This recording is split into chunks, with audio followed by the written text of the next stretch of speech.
Olá, eu sou Lauro Jardim. Eu sou o Gabeira.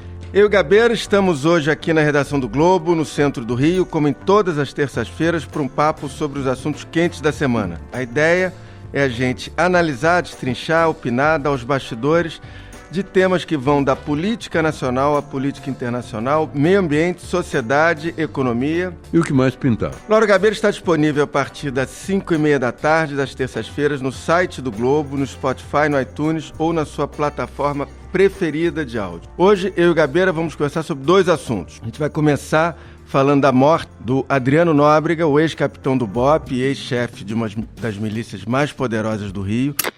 Adriano foi expulso da PM com uma longa ficha policial. Respondeu a inquéritos por ligação com a contravenção, extorsão, envolvimento com a máfia de caça-níqueis. O Adriano estava foragido há 1 ano e foi morto numa ação da Polícia Civil da Bahia, de que participaram também 2 policiais civis do Rio. O Adriano foi investigado no caso Marielle e tinha sua mãe e sua mulher trabalhando no gabinete do então deputado estadual Flávio Bolsonaro. E a gente vai falar também de um aniversário, o de 40 anos do PT, que foi comemorado no Rio de Janeiro no fim de semana passado. Comemorado com bolo e sem autocrítica.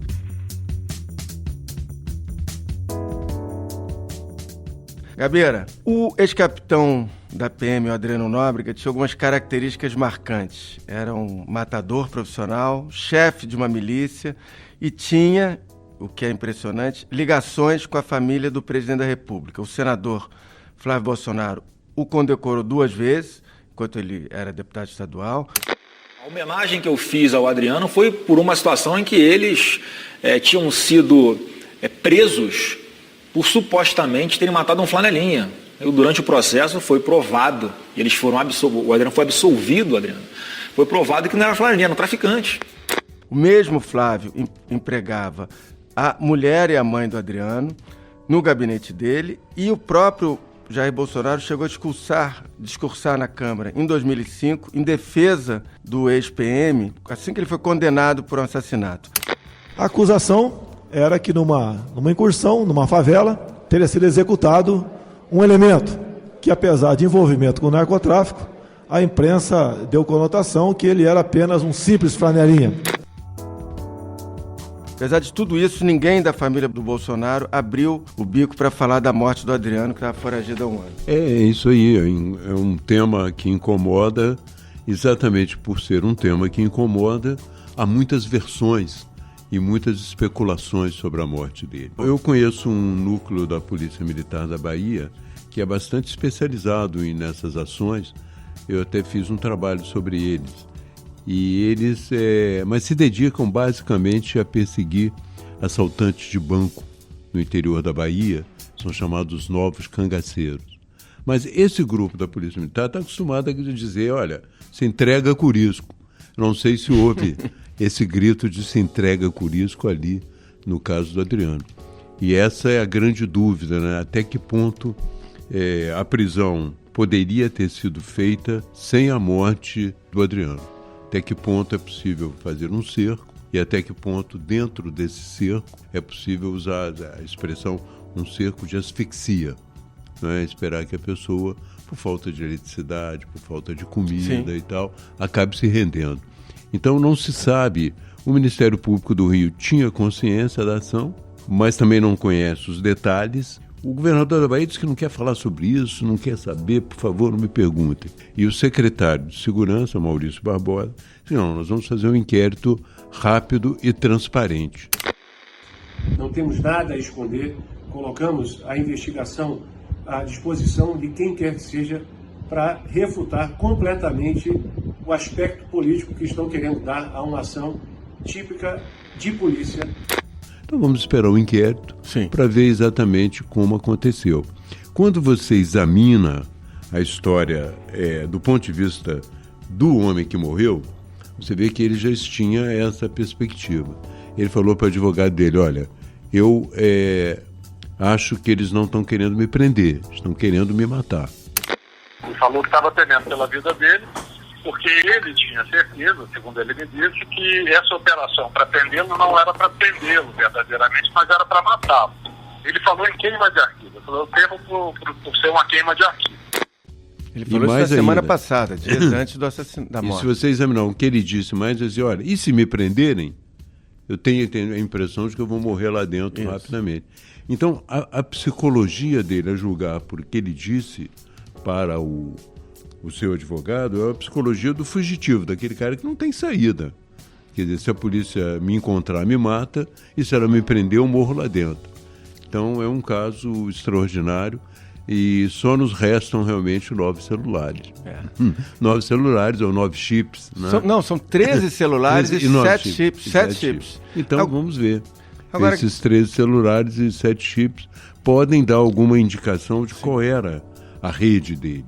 O certo é que ele falava com muita gente, né? Para ter 13 celulares. Ou então era muito, muito precavido. Sim. Mas a verdade é que dá para se reconstituir um pouco, pelo menos a trajetória da fuga. Eu queria entrar num outro ponto, que desde que ele foi morto no domingo, entrou o assunto Marielle, que seria uma queima de arquivo, quer dizer, isso foi muito dito, seria uma queima de arquivo, porque ele teria participado do caso Marielle, isso atrapalharia as investigações e a resolução da morte da vereadora Marielle. Tem um ponto importante que, na verdade, quem chamou atenção foi o deputado Marcelo Freixo, que acompanha de perto o problema das milícias no Rio há muitos anos, que o que ele diz é o seguinte, deve-se com um pouco mais de calma sobre esse tipo de ilação, porque ele lembrou que o Adriano foi investigado, sim, durante 2 anos pela Polícia Civil, pela Polícia Federal, pelo MP do Rio e, na verdade, ele não foi indiciado. As investigações do caso Marielle apontam o contrário, de não há nem menor indício de envolvimento do Adriano no caso da Marielle. O do Lessa, sim, do Adriano, não. O Adriano ele tinha que ser investigado pelo envolvimento com a família Bolsonaro, por muitas razões, né? Ele era próximo do Queiroz, parente dele no gabinete, do Flávio. Ainda que o inquérito não tenha sido concluído, ele não foi indiciado e outros 2, o Rony Lessa e o Elcio Queiroz, estão presos como os assassinos da Marielle. Então, é a primeira coisa que deve-se fazer diferenciações. Isso é importante, a diferenciação, porque se disser que foi uma queima de arquivo no caso Marielle, você prepara as pessoas para a hipótese de que o caso não vai ser totalmente solucionado. Exatamente. Ou senão, olha, não tem mais chance de resolver isso agora porque já matou o que seria principal testemunho e tal. E a outra coisa que o próprio Freixo me chamou a atenção é que o Rony Lessa e o Elcio Queiroz estão presos, eles não, até onde se sabe até agora, eles não eram companheiros de crime do Adriano Nóbrega. Embora ambos participassem de uma coisa que tem um nome de escritório do crime, é bom lembrar que o escritório do crime não é um local de crime organizado onde ali... As pessoas batem ponto. Batem ponto e tal.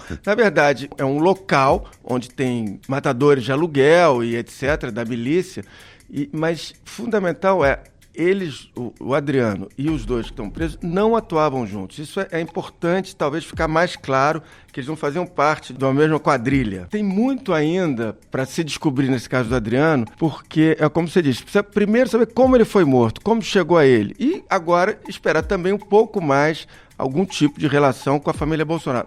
Não, eu dou sempre o benefício, né, da presunção de inocência para as pessoas. Eu conheci o Adriano dentro do BOPE. Um grande instrutor de tiro dentro do batalhão. O Queiroz me apresentou. A família Bolsonaro não tem nada a ver com crime, é bom que se diga. O que eu digo é o seguinte, ele tinha relações com a família. A família, por enquanto, que é muito loquaz, está quieta. Exatamente. Eu não sei como a coisa vai evoluir, mas, de qualquer maneira, a Bahia deve apresentar um relatório do processo mesmo, de como foi preso, em que circunstâncias, quem participou. E isso já vai dar uma ligeira introdução ao tema. E a Polícia do Rio tem os chips, os celulares, para estabelecer também uma visão da rede que o protegia. Porque certamente uma pessoa que tem tantos celulares e tantos chips, ele está em contato com uma rede que o protege para ele poder seguir na fuga. Porque, pelo que eu li do advogado, pelo que eu li das próprias manifestações da família dele, ele era um homem em fuga sem nenhuma esperança de sobreviver. a não ser continuar a fugir. As ligações dele ficam evidentes, quer dizer, ele, ano passado, 2019, um pouco mais de um ano, quando teve uma operação que prendeu vários milicianos do Rio, ele foi o único a escapar, ou seja, ele recebeu as informações devidamente antecipadas para ele, né? Os milicianos mexiam com grilagem de terras, receptação de carga roubada, posse e porte ilegal de armas e comercialização de construções irregulares. Entre os 5 presos estão os principais chefes da quadrilha. O ex-capitão da PM e ex-integrante do BOPE, Adriano Magalhães da Nóbrega, é um dos 8 foragidos. Era um cara importante, muito importante no crime no Rio de Janeiro, e muito importante para você examinar as milícias, e muito importante também para você determinar aquilo que é hoje um objeto de estudo, a relação das milícias com a política no Rio de Janeiro. Sim.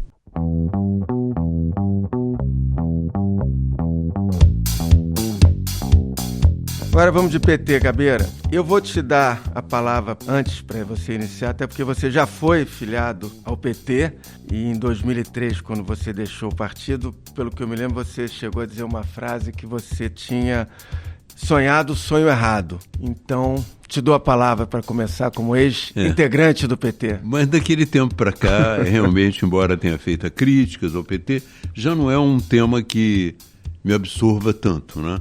Eu observo o PT hoje um pouco bem de longe e observo também que ele vive um momento distinto entre a sua atividade nacional e a sua atividade internacional.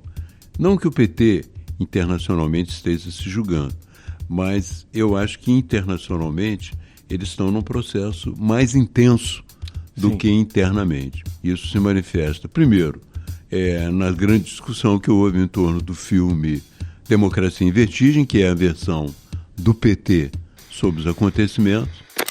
Eu e a democracia brasileira temos quase a mesma idade. Eu achava que nos nossos 30 e poucos anos estaríamos pisando em terra firme. A tentativa, ou melhor, a entrevista do Lula com o Papa, que certamente terá uma repercussão nacional, né? E mais ainda a divulgação de um manifesto de 2.700 intelectuais brasileiros, encabeçado por alguns nomes que são ligados ao PT. Então, o que você sente é uma tentativa bastante bem sucedida de transmitir para o exterior a sua versão dos acontecimentos, em contradição com a dificuldade de fazer essa versão passar no Brasil. As respostas que o PT tem para o Brasil no momento são respostas muito difíceis, né? Primeiro porque passa por essa questão que você mencionou de passagem, autocrítica. Vai ou não vai fazer autocrítica? A moda é pedir para o PT fazer autocrítica. Você não tem autocrítica, você não vai ter autocrítica, você não faz autocrítica. É o seguinte, a pessoa que quer que eu faça autocrítica é porque não tem crítica para fazer a mim. Ele que faça crítica a mim. Não vou entrar nessa discussão porque é a coisa mais monótona que existe, né? Mas eles não querem fazer autocrítica. Então, a tendência dominante é de manter a sua versão e conseguir, de uma certa maneira, fazer com que essa versão se imponha. O que é mais fácil no exterior do que internamente. O outro aspecto é como se ligar às pessoas e suas lutas dentro do Brasil. Quais são as lutas que estão acontecendo? Quais são os erros que o governo está cometendo? Qual a resposta que você tem que dar a isso, não só enquanto partido, mas enquanto uma força social? Quer dizer, como é que você estrutura, pensa frentes que possam, de uma certa maneira, atenuar esse processo?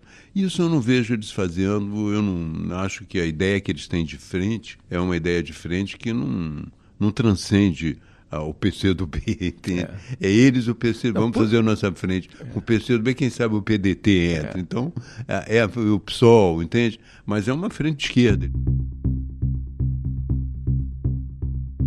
Por enquanto, eles estão falando para dentro, né? Nem todo o universo da esquerda, porque nesse fim de semana que teve esses eventos todos de comemoração dos 40 anos do PT, o presidente do PSB, Carlos Siqueira, e o presidente do PDT, Carlos Lupe, eles tiveram em vários dos eventos, incluindo no Circo Voador, em outras mesas e tal. E é uma coisa impressionante, o Lula não teve a vontade sequer de ir lá cumprimentá-los, de dar um abraço, e o Lula sabe que isso é importante. Quer dizer, o Lula era uma espécie de anfitrião, como figura maior do PT. Claro. E eu conversei com os dois, com o Carlos Siqueira e com o Carlos Lupe, para exatamente perguntar, vem cá, como é que foi a conversa com o Lula?